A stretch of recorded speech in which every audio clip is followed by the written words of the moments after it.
Salut, c'est Brigitte Girard, et vous êtes sur ma chaîne dédiée à la cosmétologie, aux soins de la peau et du visage. Abonnez-vous et laissez un like si la vidéo vous plaît. Alors, Aucun commençons. produit à base de hyaluronate, aussi cher et populaire soit-il, ne peut éradiquer les rides de vieillesse, le relâchement de la peau, les plis profonds et les autres signes de l'âge. Contrairement aux méthodes matérielles qui peuvent réellement remédier à divers défauts, les crèmes ne peuvent qu'hydrater l'épiderme, améliorer le teint et réduire la sévérité des rides d'expression. Attendre un résultat plus sérieux de moyens externes n'en vaut pas la peine. Est-il possible de mélanger une crème ordinaire avec du hyaluronate? Oui, c'est possible.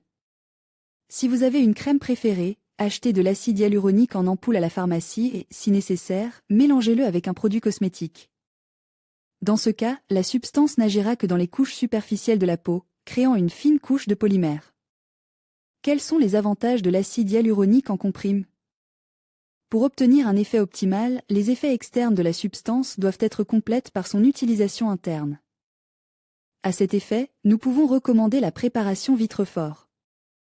BAA contient, en plus de la dose quotidienne de hyaluronate, un complexe de vitamines et de minéraux, des probiotiques et des antioxydants. Le produit est entièrement absorbé par l'organisme, sature l'épiderme de substances utiles, améliore l'état de la peau, des cheveux et des ongles. En plus de l'effet cosmétique, Vitrefort a un puissant effet curatif, restaurant le cartilage, les ligaments et les tendons. Quels sont les prix de ces produits cosmétiques? Étant donné que les produits cosmétiques de marque contiennent de l'acide hyaluronique de haute qualité et bien purifié, leur prix est tout à fait raisonnable. Par exemple, les sérums de la société russe Plus Active peuvent être achetés dans n'importe quelle pharmacie pour 1800 à 2000 roubles. Un flacon contient 25 ml de sérum, ce qui est suffisant pour 4 à 6 mois d'utilisation régulière. Les crèmes La Roche-Posay sont également en vente libre. Une boîte de gel pour peau déshydratée coûte de 1500 à 1600 roubles. Les préparations de la marque SKN Ceutical sont beaucoup plus chères, 5500 à 8000 roubles pour 25 ml.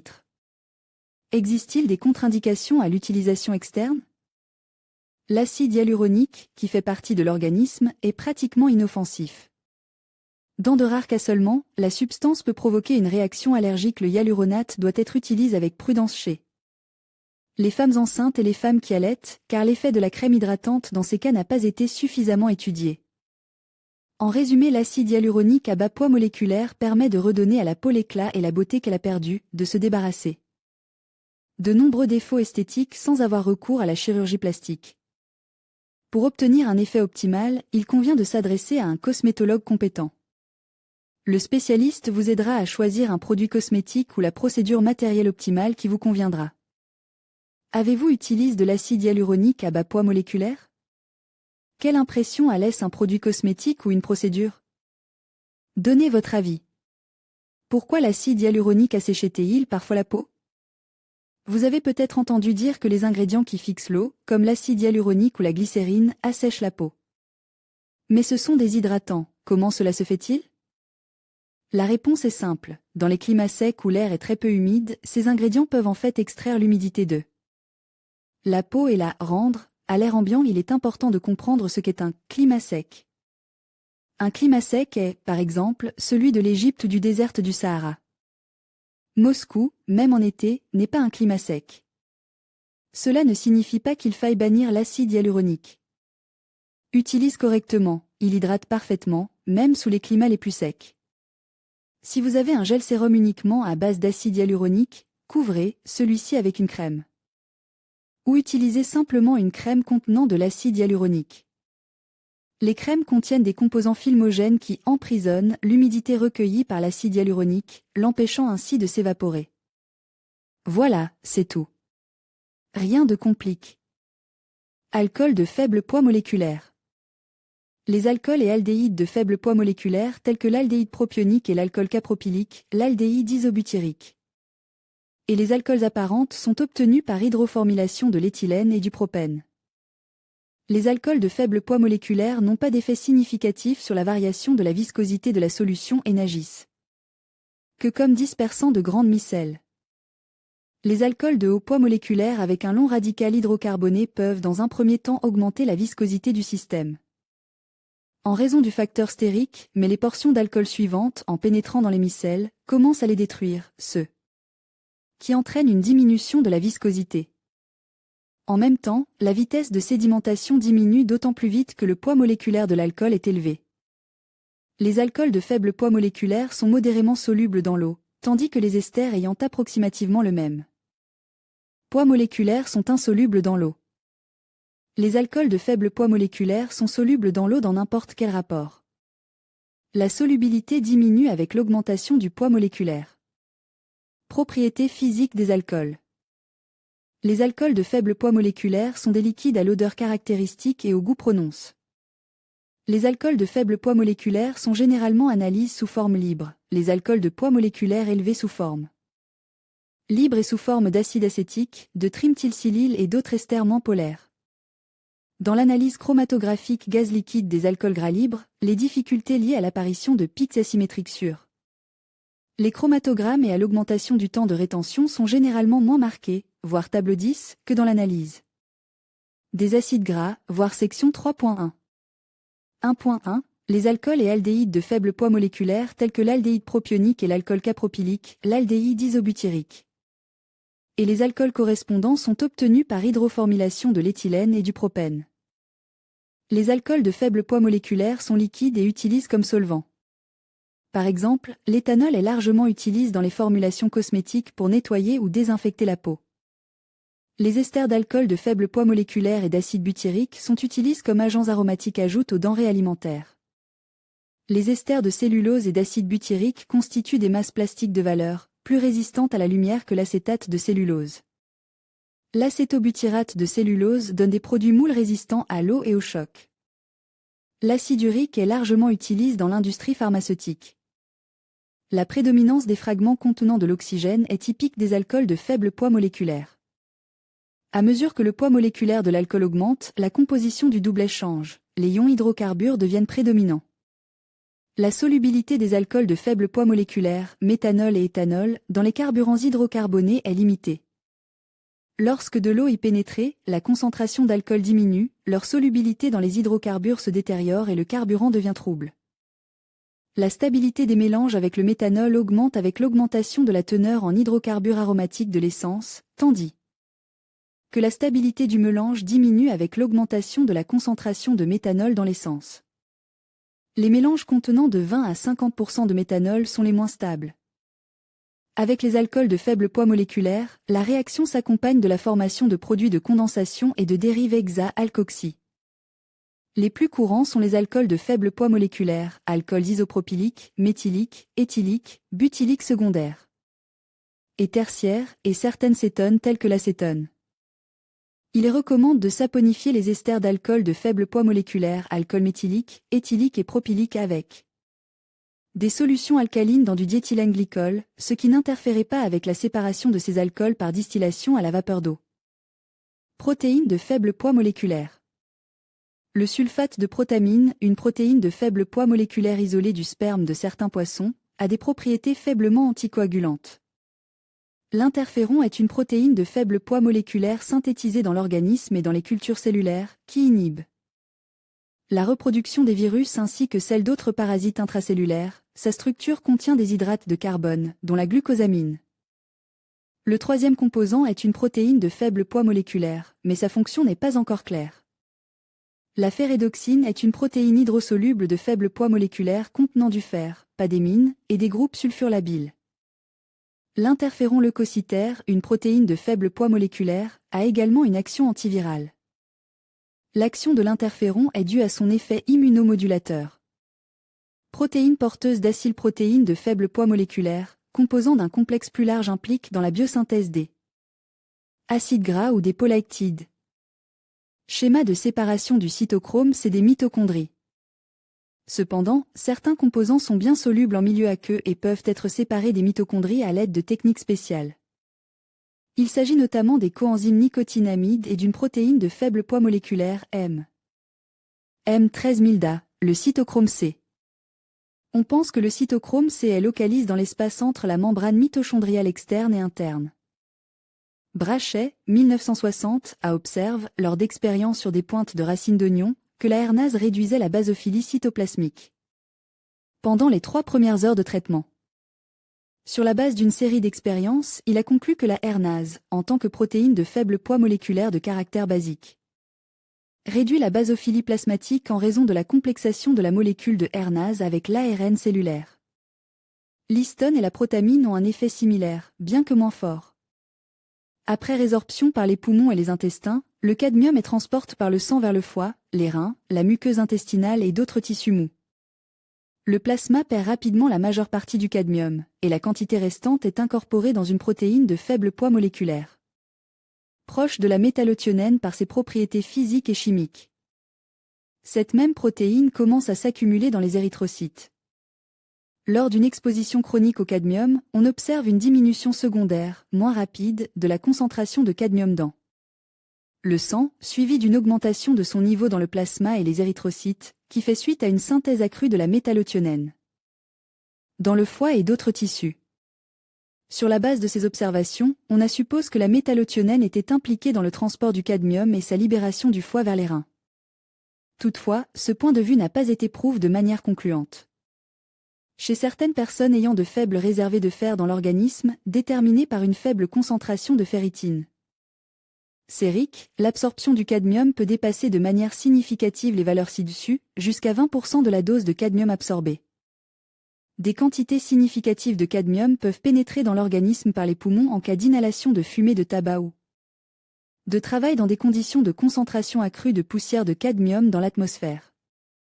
Le cadmium qui pénétrait dans l'organisme par le tube digestif ou les poumons est transporté vers le foie, où commence la synthèse des une protéine de faible poids moléculaire, l'othionine métallique, qui se lie au cadmium.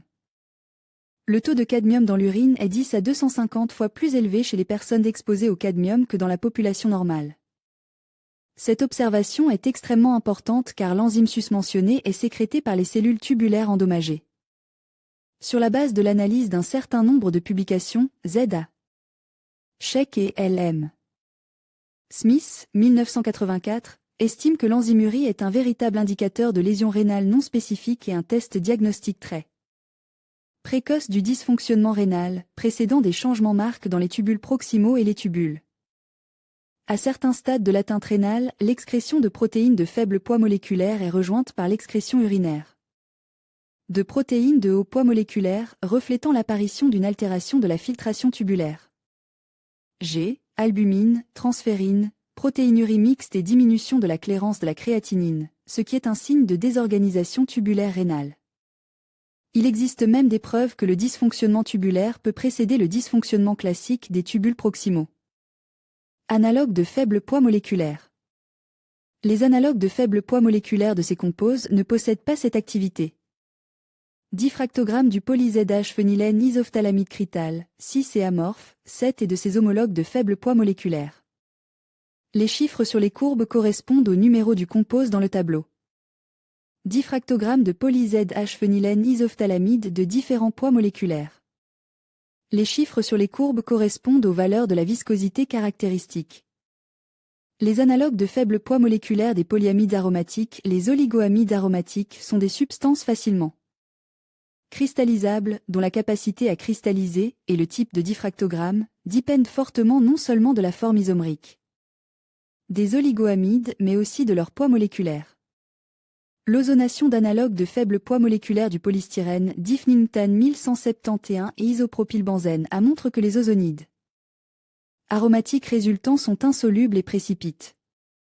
Il s'agit d'analogues de faible poids moléculaire du chloroprène cochucnérite. En outre, par rapport aux analogues de faible poids moléculaire, il existe des différences dans le taux d'interaction des polymères avec les milieux chimiquement agressifs, ainsi que dans le degré d'achèvement des réactions. Ces différences sont dues au fait que les centres actifs du polymère peuvent avoir du mal à accéder aux molécules du milieu agressif, ainsi qu'à une modification de la perméabilité du polymère lorsqu'il interagit chimiquement avec le milieu. Il est à noter que les réactions se déroulent rapidement et jusqu'au bout, tant avec les analogues de faible poids moléculaire des polyamides aromatiques qu'avec les polymères, mais les conditions détaillées des réactions ne sont pas indiquées. La vitesse de réaction augmente avec le poids moléculaire dans la séquence des analogues de PEIHC1 de faible poids moléculaire. Éthylnediamine, diéthylnetriamine, triéthylpentamine. Le même schéma est observé dans la figue. 3.3 pour la dépendance de la constante de vitesse de réaction, 3.1, par rapport au degré de polymérisation de l'additif. Les associés de composés à haute molécularité diffèrent essentiellement de leurs analogues à basse molécularité par le fait qu'une seule et même macromolécule, en raison de sa flexibilité et de sa grande taille, peut être incorporée simultanément dans plusieurs associateurs par différents sites. Alors que la durée de vie des associés dans les solutions de composés à faible poids moléculaire est très courte, environ 10-10 s. Cette période est beaucoup plus longue dans les systèmes à fort poids moléculaire, dans lesquels la mobilité des macromolécules est faible. L'étude des coefficients d'activité et des nombres de transferts pour des analogues faiblement moléculaires de la polyéthylénémine. Tableau 28 montre que, comme dans le cas de la polyéthylénémine, il diminue avec l'augmentation de la concentration de la solution. Le point de départ de l'augmentation proportionnelle de la chaleur de fusion des analogues de polyéthylène de faible poids moléculaire. Avec l'augmentation de la longueur de la macromolécule a déjà été discutée dans la secte. Dans cette section, la dépendance de la chaleur de fusion par rapport à la longueur de la chaîne moléculaire et à la température est analysée plus en détail. Les transformations du polyacrylamide sont beaucoup plus rapides que celles des analogues correspondant de faible poids moléculaire. Il est possible d'atteindre un degré d'amination de plus de 90%, mol. Le volume libre du polymère est toujours inférieur au volume libre de son analogue de faible poids moléculaire, car pendant la polymérisation, les liaisons intermoléculaires plus longues sont remplacées par des liaisons chimiques plus courtes. Par conséquent, lorsqu'un polymère est mélange à son analogue de faible poids moléculaire ou à un autre liquide de faible poids moléculaire naturel, le polymère semble se dilater et le liquide de faible poids moléculaire semble se contracter. Expliquer la différence de comportement entre un acide polymère et son analogue de faible poids moléculaire. Comment la force ionique d'une solution affecte le comportement d'un polyélectrolyte en solution. Expliquer la dépendance de la viscosité d'une solution de polyacide par rapport au pH de la solution. Les polymères pharmacologiquement actifs comprennent également des polymères contenant de l'arsenic, dont les analogues de faible poids moléculaire ne possèdent pas cette activité. C'est le cas des médicaments 606 et 914, Salvarsan, utilisés dans le traitement de la syphilis. Dès 1909, le Salvarsan se voit attribuer la formule de 3,3-diamino-4,4-dioxyarsenobenzène dichlorhydrate. Fraction. La forme originale de l'acide hyaluronique après biosynthèse ou isolement à partir de matériel cadavérique est la fraction de haut poids moléculaire. Il s'agit de grosses molécules lourdes d'une masse de 1 à 2 millions d'unités. Elles peuvent être détruites et démantelées en molécules plus petites.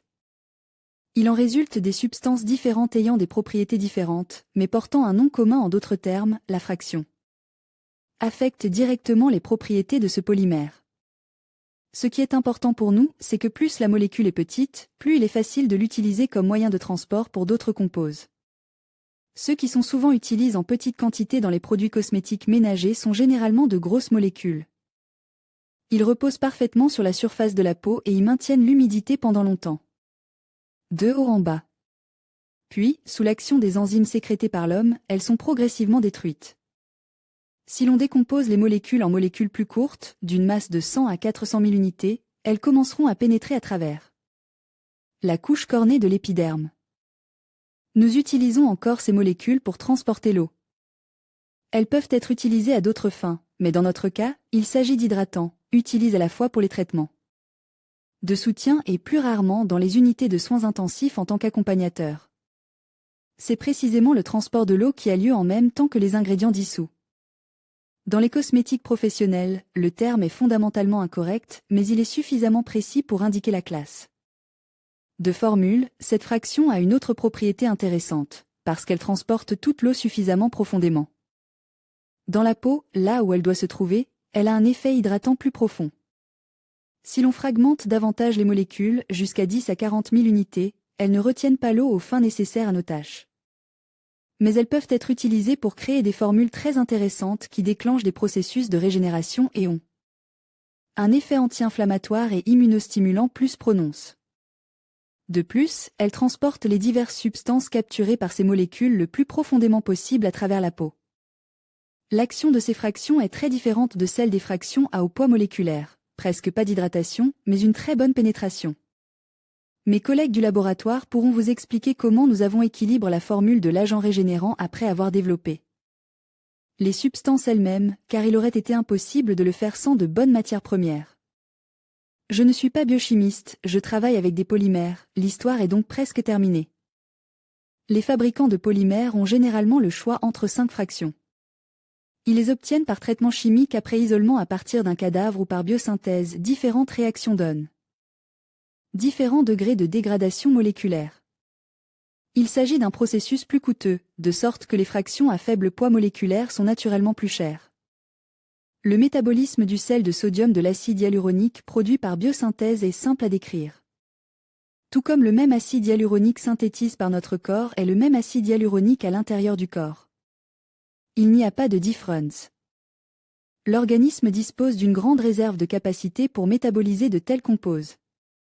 Si vous injectez de l'acide hyaluronique à une souris, elle mourra des suites de déformation de divers systèmes corporels, et non parce qu'elle aura atteint la limite de métabolisation.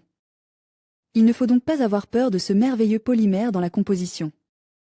Mais ne lui attribuez pas non plus de propriétés univoques d'amélioration de la trophicité de la peau ou d'hydratation avant de savoir de quelle fraction spécifique il s'agit.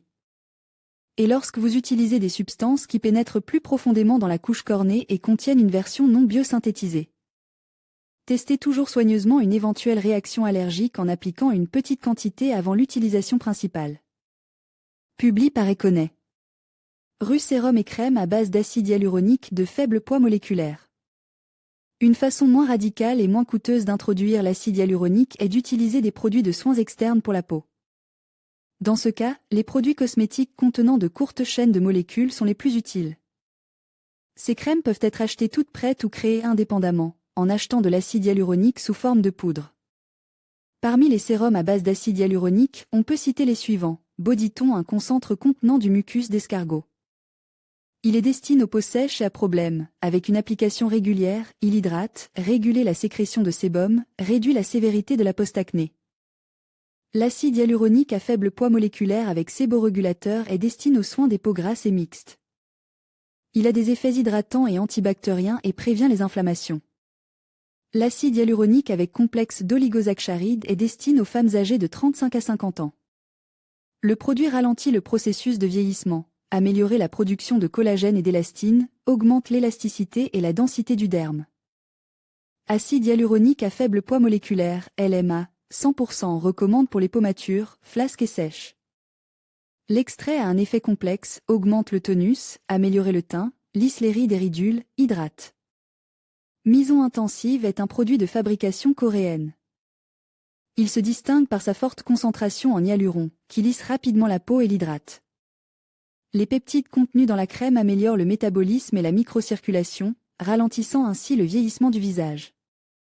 Le produit est efficace à partir de 25 à 45 ans. En ce qui concerne les crèmes à base de hyaluronate de faible poids moléculaire, il n'y a pas beaucoup de choix en Russie.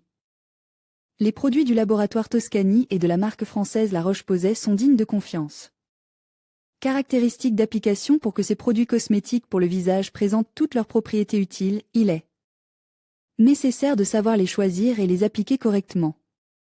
Si vous avez besoin d'une crème ordinaire pour adoucir la peau, recherchez des produits dont la concentration en acide hyaluronique est comprise entre 0,05 et 0,5%. Pour obtenir un bon effet hydratant et rajeunissant, vous aurez besoin de produits cosmétiques plus satures, 0,06 à 1,5%. Certains produits présentent une combinaison d'acide hyaluronique à haute et à basse concentration moléculaire. Une telle variante est idéale pour les peaux jeunes et matures.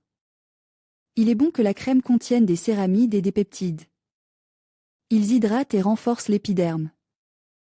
Dans leurs commentaires, de nombreuses jeunes filles notent qu'après l'application de l'hyaluronate, la peau du visage commence à se resserrer. Pour éviter tout inconfort, les cosmétologues recommandent d'utiliser une crème nourrissante en plus des crèmes hydratantes. Pendant la saison froide, il est conseillé de ne pas sortir immédiatement après l'application de ces produits, sous peine d'irritation et de desquamation de la peau. Polybutadiène de faible poids moléculaire. Les polybutadiènes de faible poids moléculaire sans groupe fonctionnel occupent une place prépondérante parmi les caoutchoucs à base d'hydrocarbures liquides. Les doubles liaisons réactives qu'ils contiennent permettent de les utiliser pour produire des peintures ou des revêtements gommants. Ces caoutchoucs peuvent être vulcanisés avec du soufre. Les films de polybutadiène de faible poids moléculaire sèchent à la fois à température normale et à haute température en présence de cicatifs de cobalt.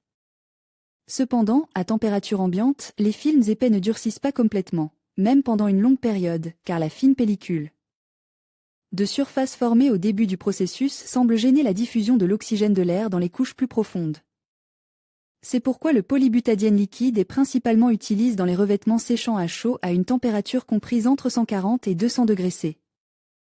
En Angleterre, le polybutadiène à faible poids moléculaire est produit sous la marque Unipol. Les compositions à base de polybutadiène à faible poids moléculaire peuvent être recommandées pour la protection contre la corrosion de petites pièces, de profils complexes et d'autres types d'équipements chimiques. C'est en Angleterre et aux États-Unis que l'on utilise le plus ce polybutadiène de faible poids moléculaire, dont la macromolécule comporte, outre les doubles liaisons, d'autres groupes fonctionnels, tels que l'hydroxyle ou le carbonyle. Ils sont introduits dans le polymère pour en augmenter la réactivité. Ces polymères peuvent être réticules en un polymère tridimensionnel non seulement par interaction avec les doubles liaisons, mais ils peuvent également être vulcanisés avec des isocyanates et d'autres composes qui interagissent avec les groupes hydroxyles.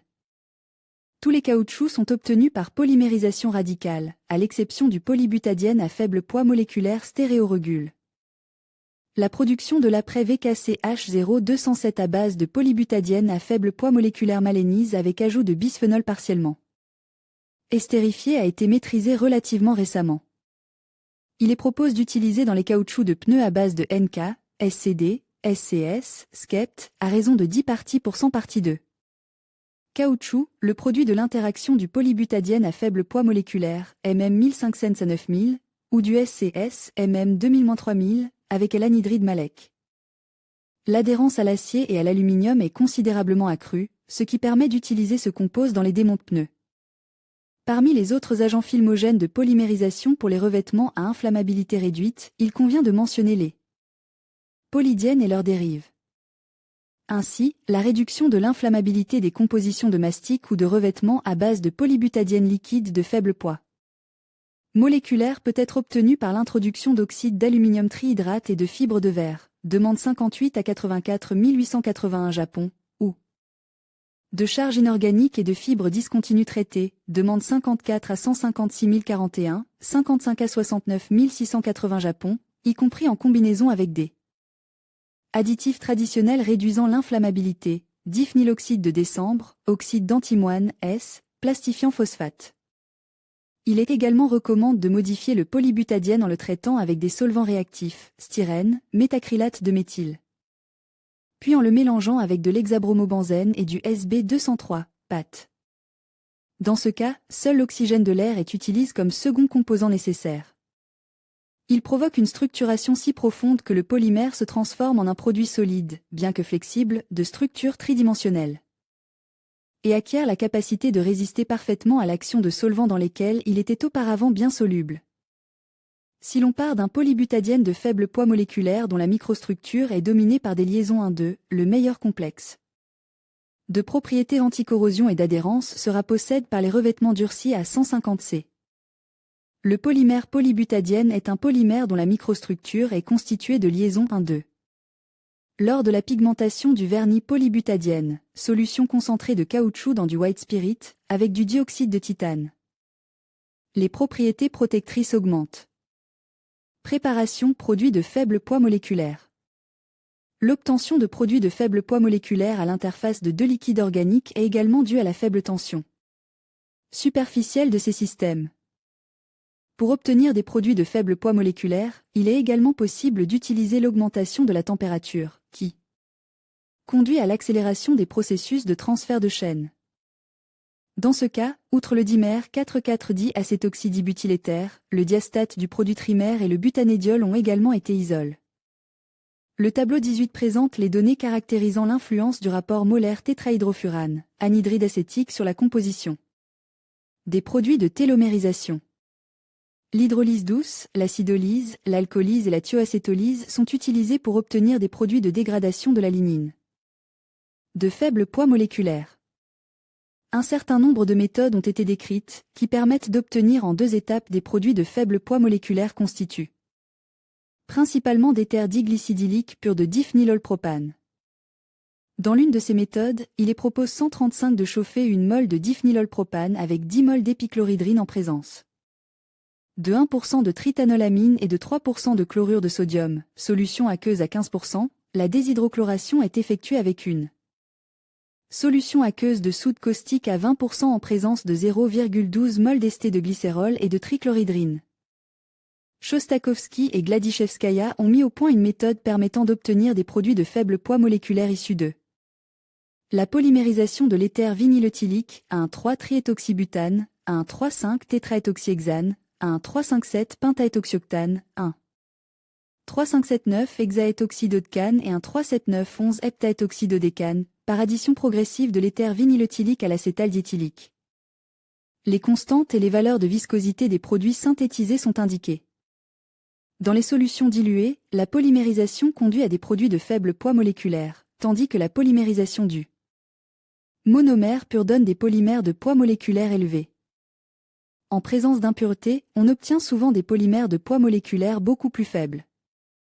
En effectuant la polymérisation dans un solvant dans lequel le monomère est soluble mais le polymère insoluble, on peut obtenir un produit de poids moléculaire plus élevé qu'en utilisant un solvant qui dissout le produit. La nature du solvant influe également sur l'ampleur du polymère. Certains solvants produisent des produits de poids moléculaire relativement faibles. Pour toutes les classes de composes, le processus d'hydrogénation donne des produits de faible poids moléculaire. La polymérisation en phase gazeuse a peu d'applications techniques et n'est utilisée qu'occasionnellement pour obtenir des produits de faible poids moléculaire. La Fig 79, on constate que l'utilisation de bons et de mauvais solvants aboutit à un produit de faible poids moléculaire. L'utilisation de solvants à solubilité optimale permet d'obtenir des polymères à poids moléculaire élevé. Les principaux modes d'utilisation des déchets plastiques sont les suivants: décomposition thermique par pyrolyse, dépolymérisation. Avec obtention de produits initiaux de faible poids moléculaire, monomères, oligomères, recyclage. Il convient également de noter la possibilité de former des carbocations intermédiaires pour alkyler les hydrocarbures aromatiques de faible poids moléculaire, composant de l'agent de formation des pâtes ou de l'huile afin d'obtenir des produits de faible poids moléculaire issus de la dépolymérisation des ADN et des protons, qui peuvent interagir avec les molécules de charbon initiales. L'hydrocraquage est un procédé catalytique de raffinage des hydrocarbures à point d'ébullition élevé, dans lequel les réactions de craquage, d'hydrogénation et d'isomérisation se produisent simultanément pour produire des produits de faible poids moléculaire, principalement des isostrènes. Le procédé de flexicraquage est utilisé pour la conversion catalytique de divers gazoles, gazole de distillation directe et de craquage, de 2-asphaltisa et de fractions pétrolières résiduelles afin d'obtenir des produits de faible poids moléculaire, en particulier des oléfines, des pétroles à indice d'octane élevé, des distillats moyens et d'autres fractions cibles. En général, des quantités équimoléculaires d'acide divalent et d'alcool divalent sont utilisées dans la préparation des polyesters, car l'excès de l'un des composants entraîne la production de produits de faible poids moléculaire. Solubilité des produits après chauffage des carbones avec du phénol.